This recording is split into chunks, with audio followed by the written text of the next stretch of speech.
You may be dealing with a toxic person if you know someone who is tough and generates a lot of friction in your life. These people may cause a lot of tension and discomfort for you and others, as well as mental and physical harm. So here are the 7 ways how to be a non-toxic person. Number 1. Know what you stand for. Are you dependable? Do you believe it's okay to tell white lies? Do you value dependability? Would it bother you if someone said anything negative about you behind your back?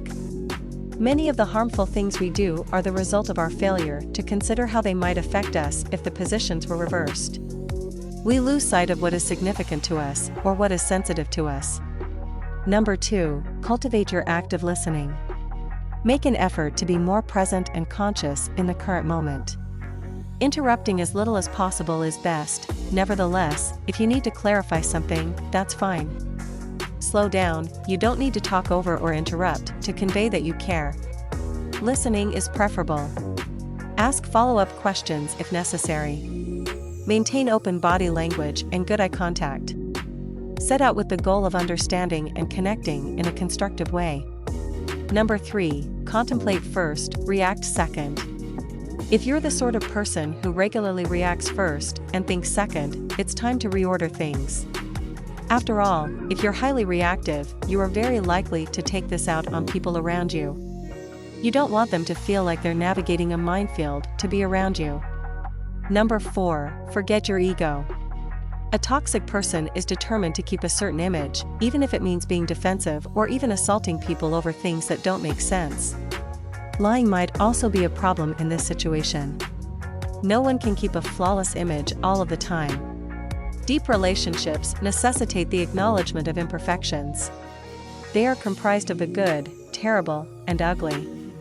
Otherwise, everything is just on the surface. Number 5. Show vulnerability and accountability. We'd want to know that we're not alone. This can be exhausting if you have a history of pretending that everything is fine, that you've never done anything wrong, that you've never denied others' feelings, or that you're attempting to act superior. After all, we want to be in the company of people who are similar to ourselves. And everyone is capable of making mistakes. Nobody is without flaws. Number 6. Reach out. If your relationships are important to you, don't wait for them to fall apart.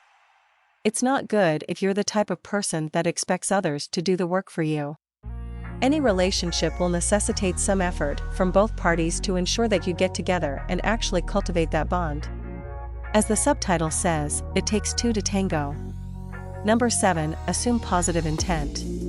When you assume someone is out to injure you, things quickly become defensive and unpleasant. This goes back to our earlier point about being overly reactive. If we're starting from a place of mistrust and distrust, it's important to pause and consider why. I've had a few of friendships like this where, as a result of things said or done, I felt like I was always being attacked. In one example, the friendship terminated abruptly. In the other, we had a very candid conversation and were able to salvage the situation. If you're both starting to see the worst in each other, it's worth taking a seat and trying to reset. Being toxic can be harmful to yourself, in your work, at home, to your friends, and even to your family. So always remember these tips to avoid becoming a toxic person, and you will live peacefully full of love for yourself and other things. If you like this video, don't forget to like, subscribe and ring the notification bell so you will be notified of the upcoming videos.